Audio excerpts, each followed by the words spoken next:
Thank you everyone for joining us. My name is Hemang Panchal. This is the 7th webinar exploring the functionality of Powerproject. Previous webinars are on Solid Support website, where you will also find information on Powerproject online training courses.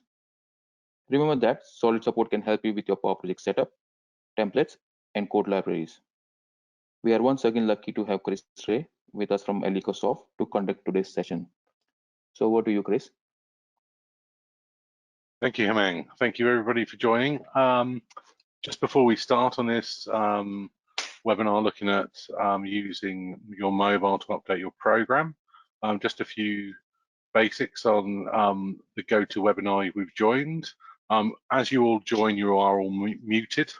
But there is a question section where you can type a question in, and we will monitor that and either answer it as we go or at the end. So do feel free to put anything in there. Once we've finished, there will be an email comes out with a link to a recording of this webinar, so you can share it or revisit it if you wanted to. But other than that, we will get on with the webinar. So hopefully everyone can still all see my screen, and we're going to start and we'll look at the first slide. So what we're going to look at here is just very briefly is the traditional ways and the ways that people update progress onto their project without using any mobile apps, and there's a number of different ways that people may do it. So you can see that people may use a laptop, they send out information there, they enter it into spreadsheets, they write it on notepads, they telephone it in, and again back into updating it, another phone call and back and forth. So there's many different ways, and we've seen many different ways of people having different spreadsheets, printed out pads and so forth, walking around with a laptop or a tablet and so forth with Powerproject on it or with a software on it to try and update it, even walking around with tablets with Excel on it to update that.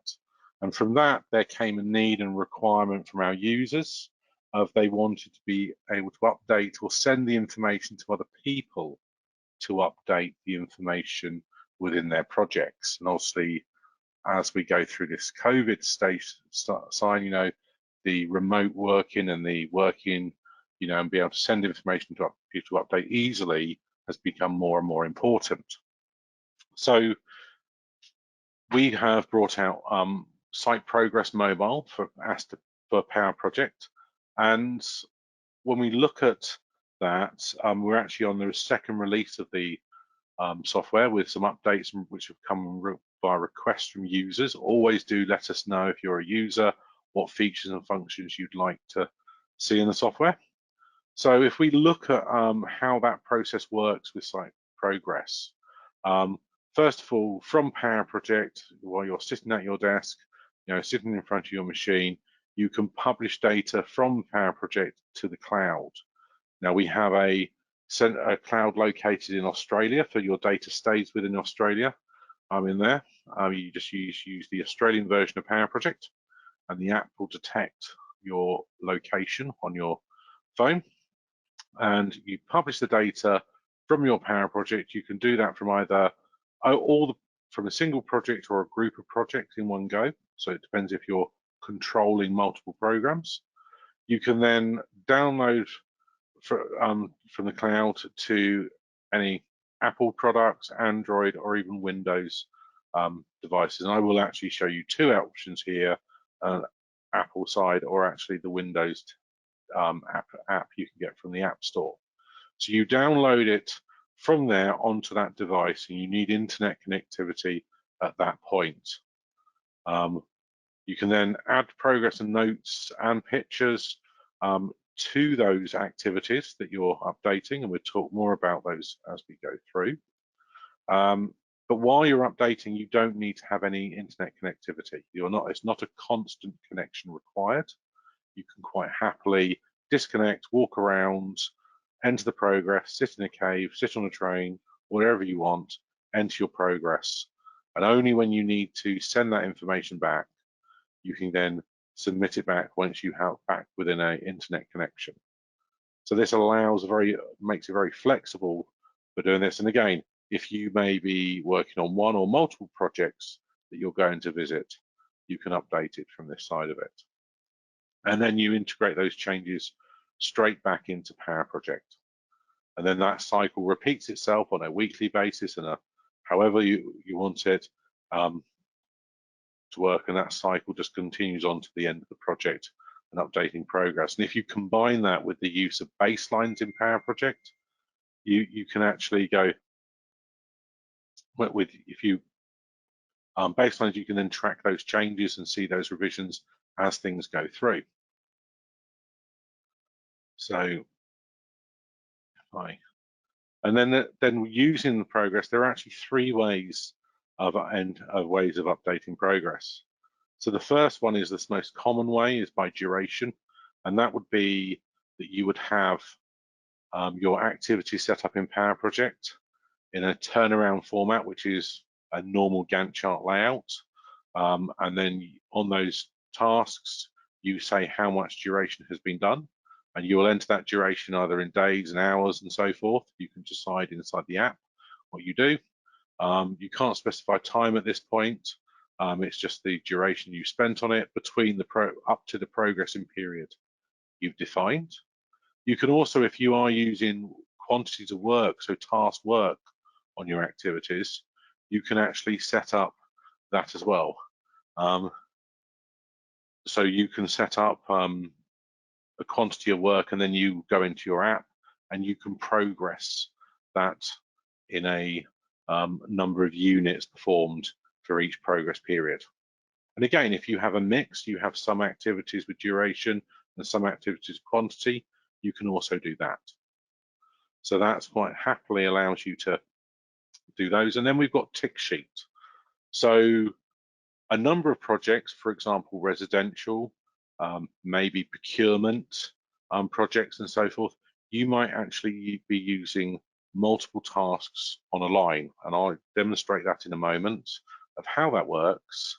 But it allows you to have repetitive activities on one line, and then have multiple lines on those, and each of those, and you can then progress those in a tick sheet fashion of which ones you've done. You can still enter details, and we'll look at that as we go through. When it comes to actually assigning those activities to people to update, there are two ways to do it. You don't mix these, you have one or the other, but you can actually assign who updates which summary of activities. So it could be a specific summary within inside one of your projects, or it could be, you can actually say, you can define them as resources in the project and say who they're going to be and assign those to the tasks inside the project. So that's a different way you can set it up in that way. It gives you a very flexible way of working to fit your needs of how you enter and update progress. And there are obviously additional functionalities that I will show as we go through. So the first thing I'm going to do is I'm just going to show you some of the basics of how it works with the different ways, and then what we'll do is we'll look a bit more of the setup side itself. Very straightforward to use. So here I have a very simple project, and with this project I have got 5 tasks, and I've grouped them into 2 phases in the system. Now with site progress itself, I have already, if I go into here, site progress is already built into Powerproject. You just need to subscribe to that, to site progress, have a subscription to it, and then you just log in. So in here, I go into my site progress, so I'm already logged in as my user. I have here 50 licenses. A license is a single export to an individual person for a single project. So if I have 2 projects that one person is updating, that's 2 licenses being used. And they're only used while they've actually been sent out. Once they send them back in, they're back usable to you. And we sell them in either individual licenses, or there's bulks of licenses in 20, 75, 100, 200, 400, and so forth to fit your needs. In here, I've got a list of some example projects that I've got that I could just do a bulk update to. And I can go in and have a look at my users. So I can go into here, and I've got an admin user, which is me. And I've actually created a site progress user in here. and they're a mobile user, you can define what rights they've got and their username and email. The email is what they use to log in on the device, and a little color there. I can also reset passwords for them inside here if I wanted to. So once I've set those users up in there, I can go back into here and into my project tab inside my project. I can then just first of all choose I can site progress chart assignments. And this is how I assign those users to which parts of my project.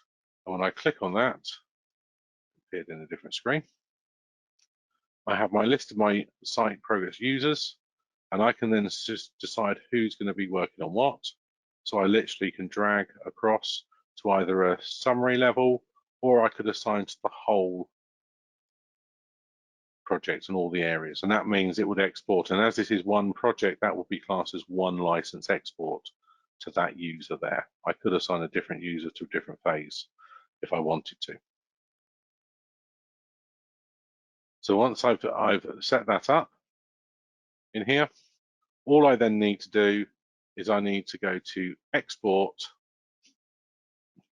that progress there, and it asks me who I'm going to export and what is my progress date that I'm going to choose. And I'm going to choose the 14th on here.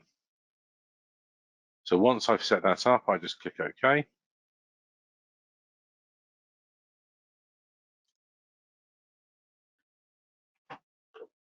And that tells me it's successfully exported. And just while I'm doing that, I'm just connecting my mobile device. You have to just disable my, there we go.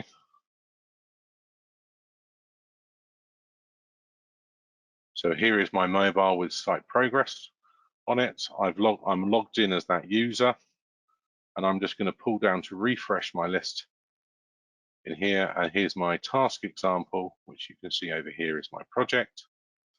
I can I can click on that to download it, remembering to actually use my mobile, not there. And here I have a list of all the activities that I want to progress. So I can see in here that I've got task 1, task 2, 3, 4, 5, and I can see the phases.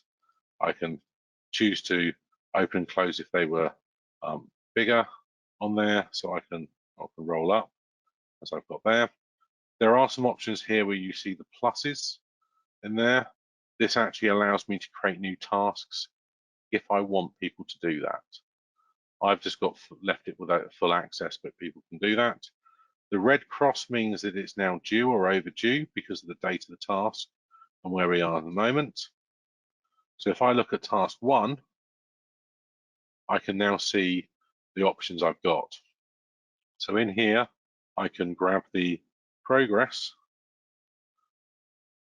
and enter progress by just using the scrolling along the bar, or I can actually click on the actual progress percentage and type a percentage in. If I wanted to, I can actually have an actual duration. I haven't configured that on this project, but I could have it on the exports to have actual duration on there.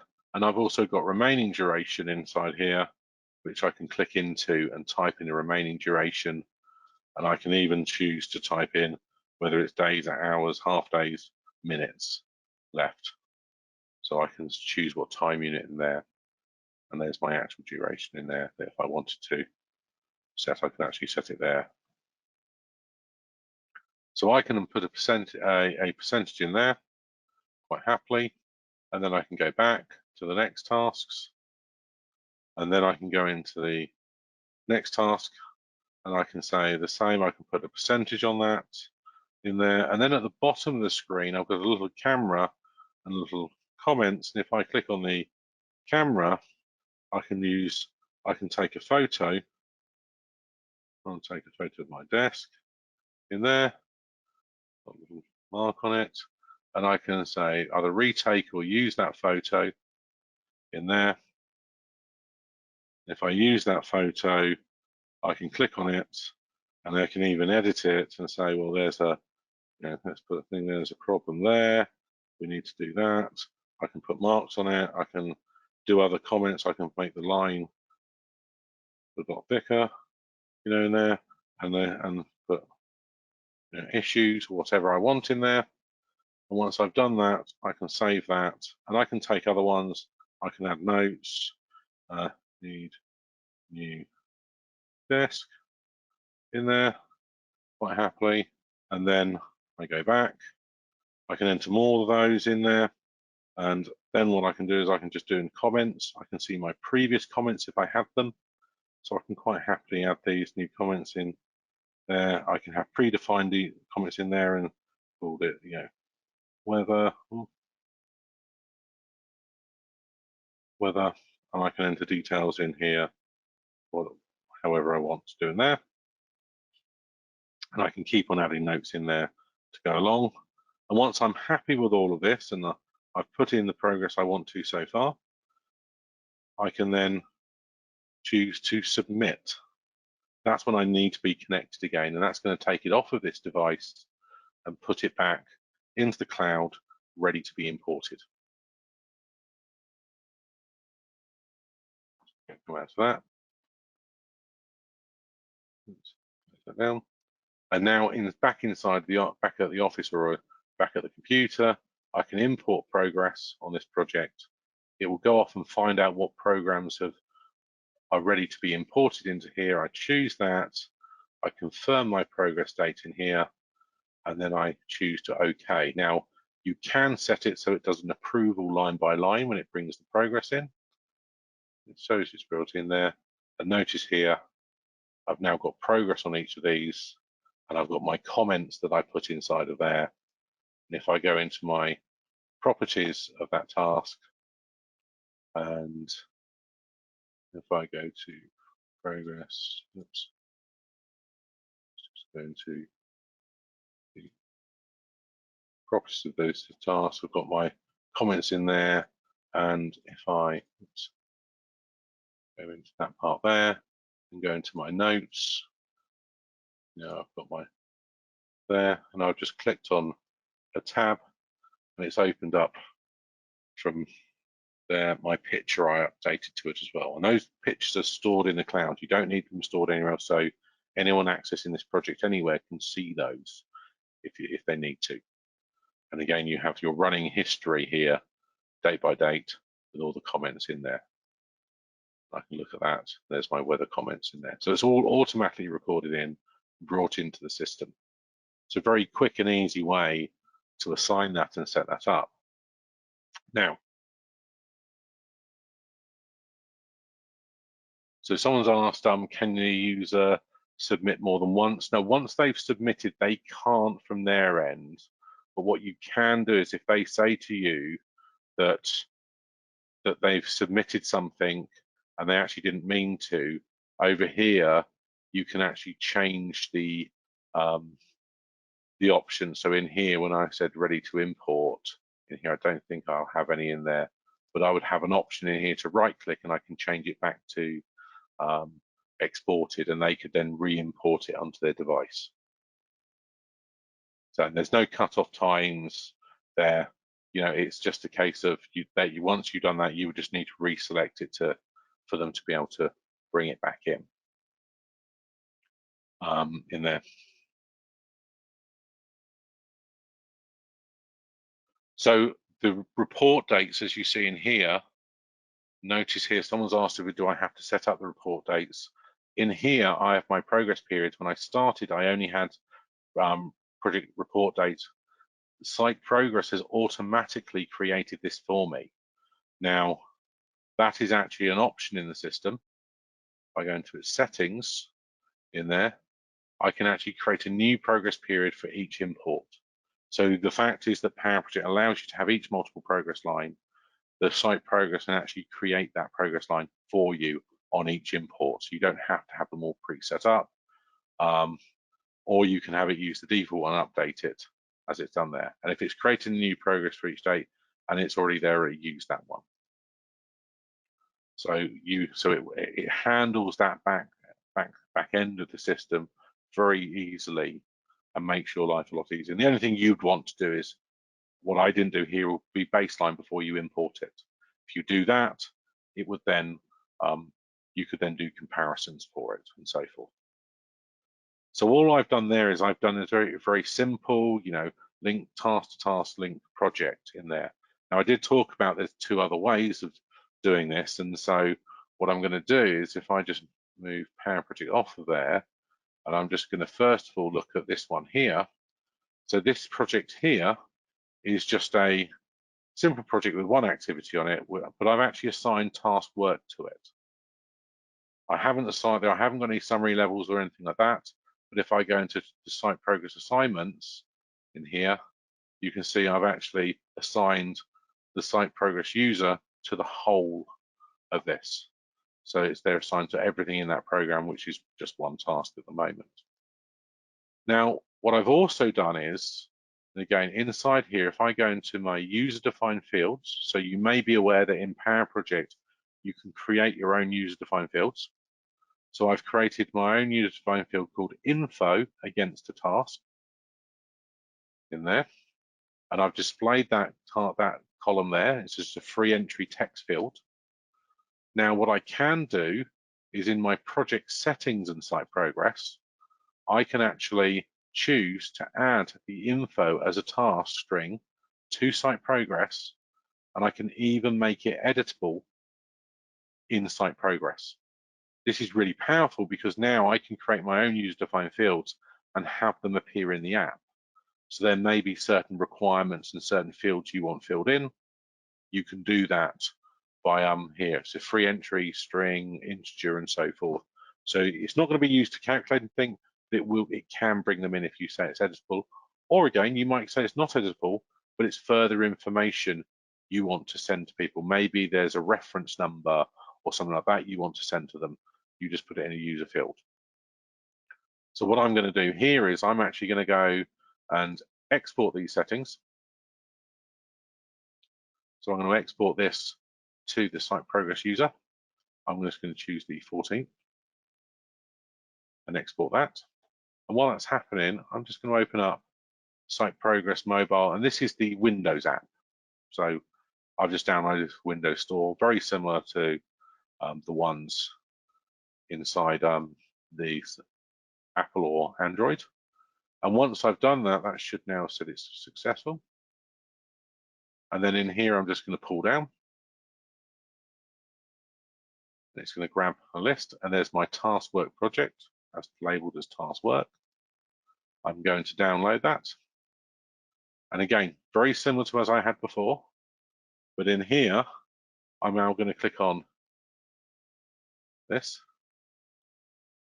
and I can see my activities as I had before, but rather than asking me for a duration inside in that here, I can enter a quantity of units. So I can say I've done 250 units in there. I can even set a forecast date if I want, forecast for when it started, an actual start, an actual finish of those units in there. And there's my info. This is a PDF string in there. I can take pictures as I did before, I can add notes to it. And once I'm happy with all of that, I can then submit that as I did in with mobile. And in here, all I need to do then is import that progress. Before I do that, notice in my here, I'm importing the progress. I have my project report date. I import the progress inside here, and it asks me the site progress user, set my date, and notice it's automatically created the progress line, added the progress to it, and then put the comments on there as well. There's a little bit at the end that isn't in progress because of how I filled in the dates and stuff like that.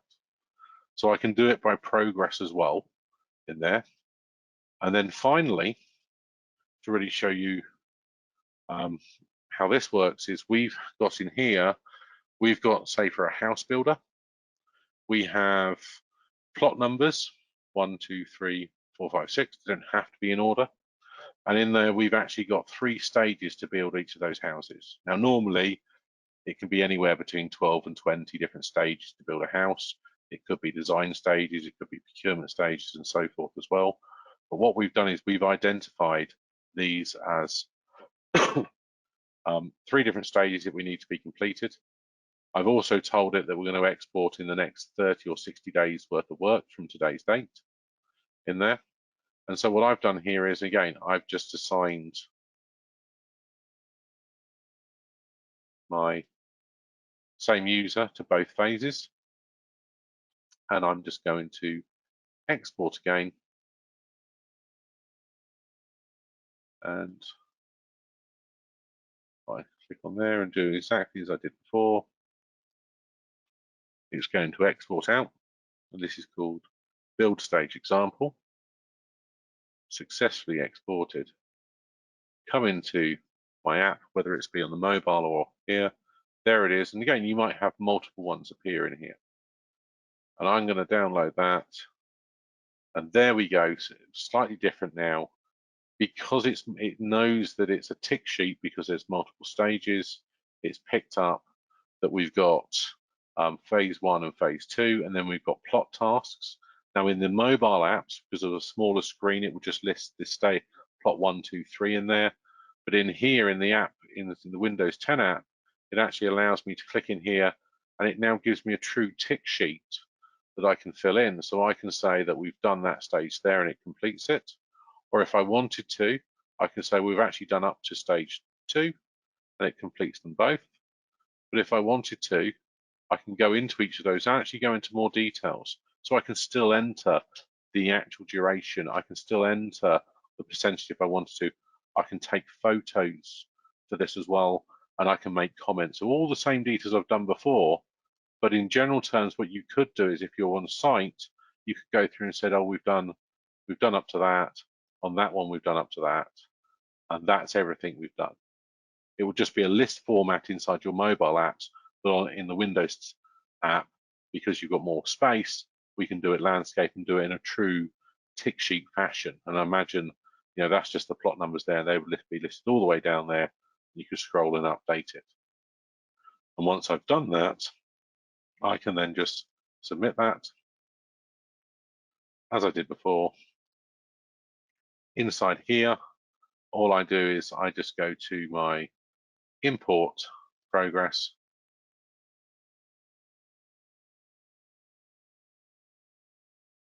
And there it is on a different screen. There we go. I import that in to the 14th.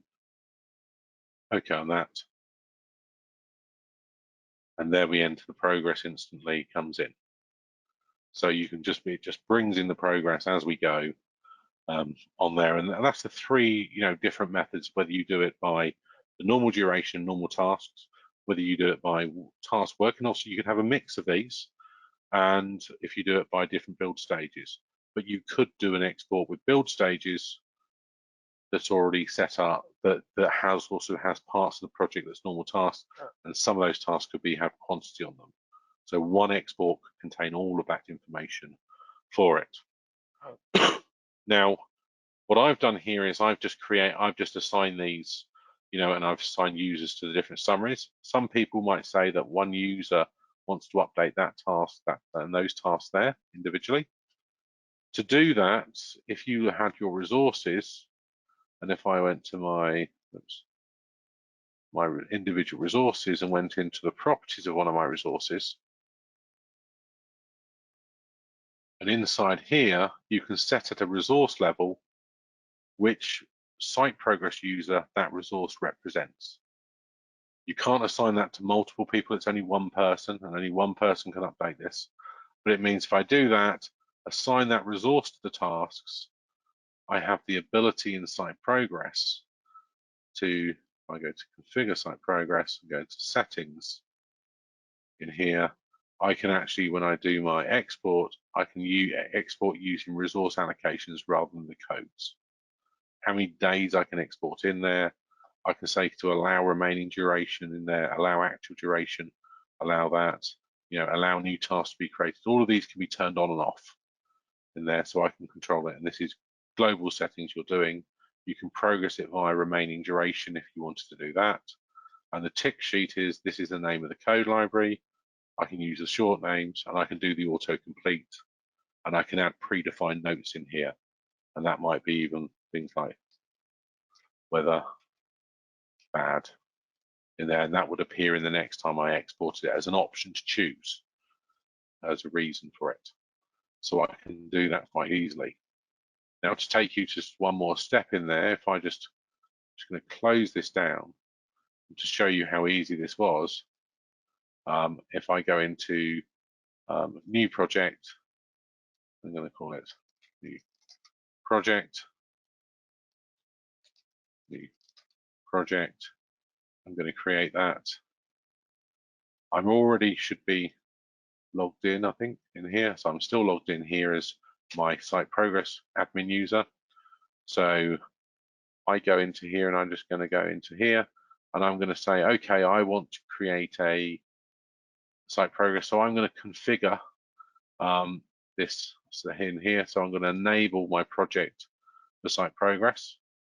And when I click on that, yes, it's automatically created my site progress user code libraries, which it uses, and my build stage with stage 1, 2, and 3. If I set that as different colors,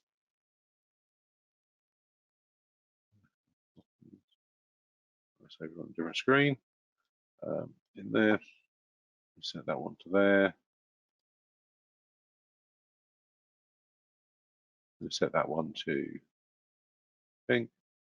And then all I do is I literally draw my 3 tasks in there, however long I want them to be, to make up the stages. Obviously, I could add more stages in here, and I just assign the first stage, second, and third.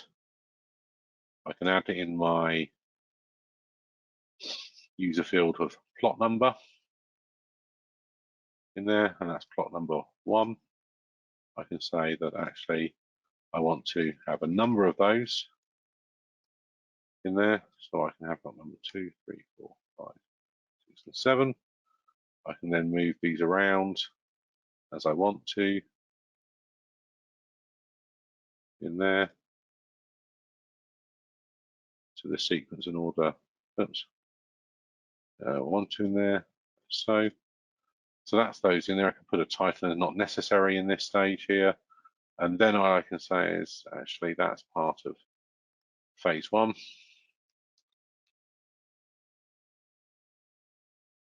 And that's part of phase 2 in there. And then literally, once I've saved that, under my project tab, I can then just go to assign my chart. And I'm going to say site progress user, not phase 1, but I'm also going to put phase 2. So save, and then I just export, set my progress date, which user. It exports that information out. And in site progress, there's my new project. There's my plot tasks, stage 1, stage 2, stage 3. Click on those just as before. So you can see really quick and easy to set it up. Nothing really needed there. You can go into the F1 help in there. We do a YouTube video of how to set it up as well inside there. And I'm just going to, we've done that. We've done really well on here. Submit that in there. And back in here, I'm just going to import. And obviously the multi-stage one is the most complex option. The other ones are much simpler, just don't have less setup. And there's the progress that's come in. And progress line has automatically been created. And I can turn that progress line on to see where I am, and I'm doing very well on this project. So that's site progress in an overview of what it can do. If you have any further questions, do let me know on there. both, just go there. It's basically available on Android, iOS, and Windows. The app is free to download. Obviously, you have to subscribe to it, and you can contact Solid Sport. If you'd like to trial it for 14 days, yes, we're welcome to do that. Just let Solid Sport know, and then they can set you a trial account up that you can log into. Sorry, in action. And so if anyone has any other questions, do let us know. Otherwise, you will receive I think it's about 2 hours after you receive a link of the video. It'll be a slightly different link to the one you've already got. Again, just for those who don't know, some of the customers in Australia that are using Powerproject in there.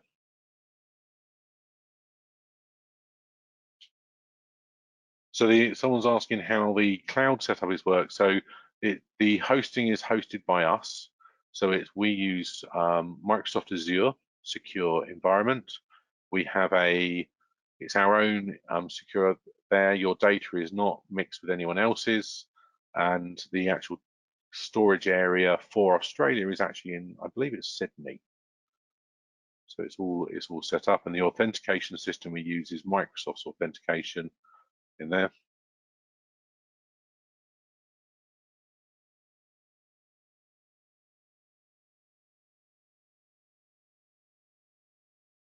And someone said missing that icon. We will always update it. Yes, we can update these with the updated ones. So again, it's very easy to use. If you would like to have a trial of it, just let us know. You need to have version 15 onwards. We'd always recommend the latest version is version 15.02 is to have version 15.02. Later over the next 3 or 4 months, there'll be version 16 coming out. If you're supported, you'll get that as part of it. And if you feel that there's any other areas you'd like to see webinars on, do let us know. If there are any areas you'd be interested, we're quite happy to do that. And any further questions, just let us know. And thank you very much for attending.